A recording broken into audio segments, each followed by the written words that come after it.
Now, I won't have time to go into my study in detail, but I've been conducting interviews and focus groups with environmental migrants, because the Chinese government policy is to resettle all Tibetan pastoralists by 2011. There'll be no more Tibetan nomads. This is all underway as we speak, and I've been going into some of these migrant villages and speaking to people about their lives and about the problems they've been facing. I can't go into detail. I'll be very happy to talk about it more in the garden session, but essentially this policy is creating far more problems than it is solving, largely for the very simple reason. Not only have the nomads been moved from their land, sometimes voluntary in order to procure compensation, although that compensation is never enough, it's just for 5 years and then it runs out. But a major problem that no policies are being put in place to ensure alternative forms of employment, because Tibetan pastoralists, of course, are reliant on subsistence and they have everything they need in terms of shelter, energy, food, etc. through pastoralism. But they lose that and there is nothing else. So then, of course, you get exacerbated tensions, particularly from the Tibetan youth, etc. And although the recent protests on the Tibetan Plateau were very complex, these issues of environmental migration were actually contributed to the grievances that were felt by the Tibetans, particularly the younger generations, as they feel that they have no prospects. And this is essentially photographs of where Tibetan pastoralists were before they were put into the concrete buildings. And an issue that, again, I won't have time to go into is that the land here is so much caught up in spirituality and an intimate connection between spirituality and nature and livelihoods. And the mining companies are going in to these very spiritual places, and that is another cause of the tensions that are taking place on the plateau at the moment.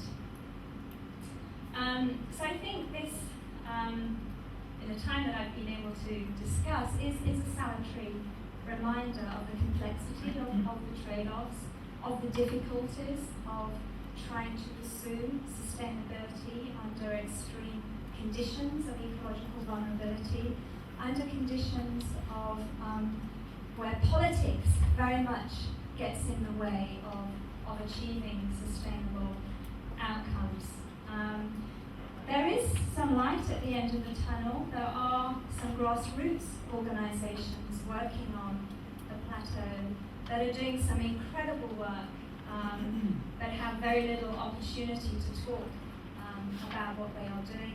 Simple things like this is a very traditional horse festival that takes place every time of the year in June. And the idea was to green the horse festival because traditionally Tibetans wear animal furs. That is a part of their culture, part of their status. And the idea was to start to wear fake furs.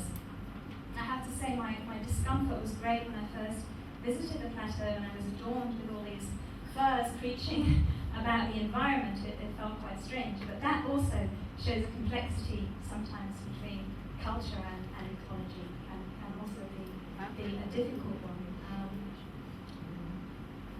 And here is a group, it's a grassroots organisation called the Snowland Service Group, that have been working, all Tibetans, working with Tibetan nomads on alternative ways of development and ways of actually trying to bring their voices in.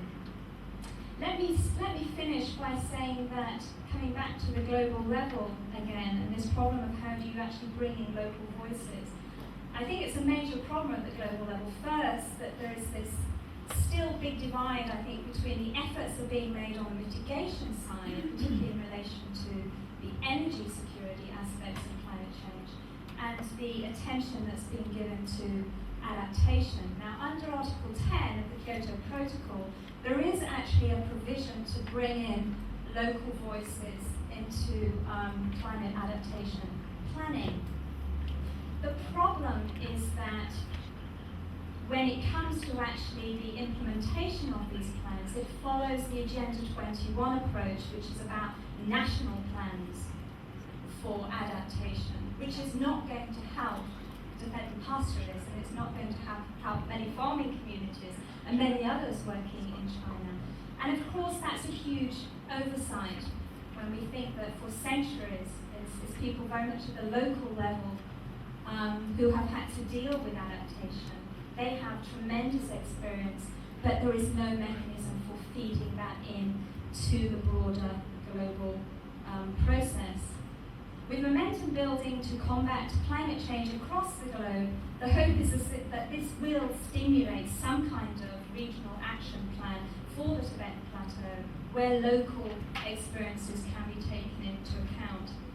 The risk, if such a regional approach were to happen, was that it would lead to a privileging of technocratic solutions that can deliver measurable results over longer-term sustainable solutions that are open to public scrutiny and are therefore more likely to lead to fairer outcomes.